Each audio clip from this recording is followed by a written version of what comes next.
Old Testament Poetry, Duval and Hayes, Chapter 20. Over one-third of the Bible is comprised of poetry. We see the poetic books in the Psalms, Job, Proverbs, Song of Songs, and Lamentations. The poetry of the Old Testament focuses on our emotional response to God as well as on our emotional response to those who are hostile to God and His people.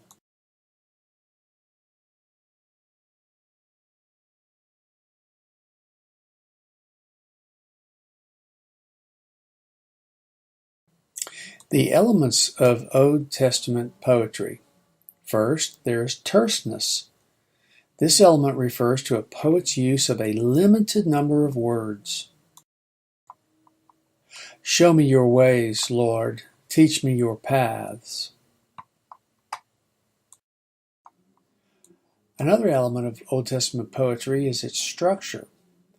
There is parallelism.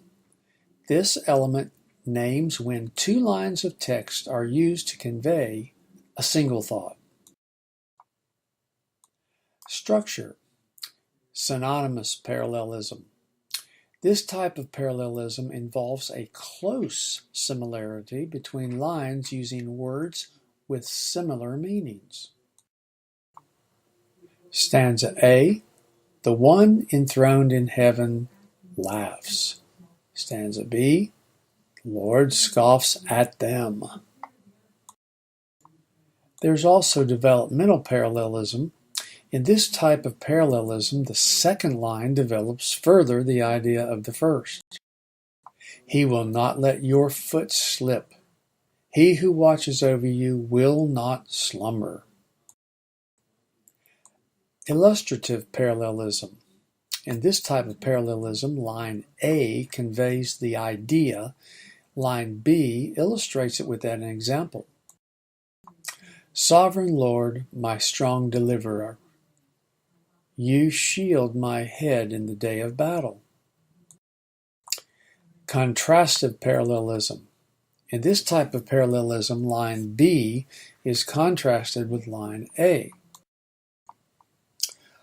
For the Lord watches over the way of the righteous, but the way of the wicked leads to destruction. Formal parallelism. This is a miscellaneous category of parallelism. For example, I have installed my king on Zion, my holy hill. Acrostics. This element occurs when each successive line of poetry starts with the next letter of the Hebrew alphabet. Figurative imagery. This element names how poets paint pictures rather than write essays. Analogy. A simile uses like or as to draw comparison. As the deer pants for streams of water, so my soul pants for you, my God. Analogy. A metaphor draws a comparison by direct statement. The Lord is my shepherd. Another example of analogy is indirect analogy, where the use of an analogous item without directly stating the comparison is made. His faithfulness will be your shield and rampart. Hyperbole is a conscious exaggeration for the sake of effect. My tears have been my food day and night. Personification occurs when human features are attributed to non-human entities. Hear me, you heavens, listen, earth. Anthropomorphism occurs when God is represented with human features or characteristics. In the heavens, God has pitched a tent for the sun. Zoomorphism occurs when non-human images are used to describe God. He will cover you with his feathers, and under his wings you will find refuge. Effects and causes occurs when an effect is stated figuratively as a substitute for the literal cause. A foolish child is his father's ruin. Representation occurs when a representative part of an entity is substituted for the entire entity itself. In the Old Testament, poets often use cities or tribes to represent an entire nation. Some trust in chariots and some in horses, but we trust in the name of the Lord our God. Apostrophe occurs when a poet addresses a person as present, even though they are not actually present. Therefore, you kings, be wise. Be warned, you rulers of the earth. Irony occurs when a poet says the exact opposite of what he means. Have you comprehended the vast expanses of the earth? Tell me if you know all of this. This element, called wordplay, occurs when the poet plays off variant possible meanings of a word, or else plays off similar sounds. Return, faithless people, I will cure you of backsliding. Turn, you sons of turning, I will cure your turning. Read Psalm 116, 1 through 4 as an example. So how do we take a psalm through our model in order to interpret the passage?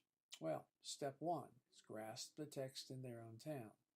So you identify each parallelism, locate, identify, and visualize each figure of speech, enter into the emotional world of the image. So if you have a passage that is a psalm, you want to begin right here with this step. The writer is facing an immediate, scary, difficult situation. He may even be close to death itself. He calls out to God, who listens to him, then delivers him from the situation. Because of this, he expresses his love for God in Psalm 116. Step 2, measure the width of the river to cross. We are under a different covenant. Our situation may not be as dire. The New Testament has a different view of death.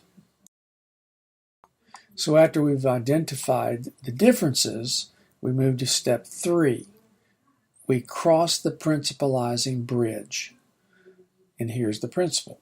God's people should express love to God when he hears them and delivers them from difficult and frightening situations such as death.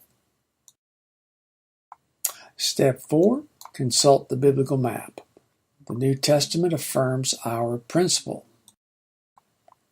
And we then, step 5, grasp the text in our town by making application to today. The Psalms do not function primarily for the teaching of doctrine or moral behavior. Instead, they are inspired models of how to talk and to sing to God. Understanding the unique aspects of the Psalms. So consider the context of the Psalms and when we can use them.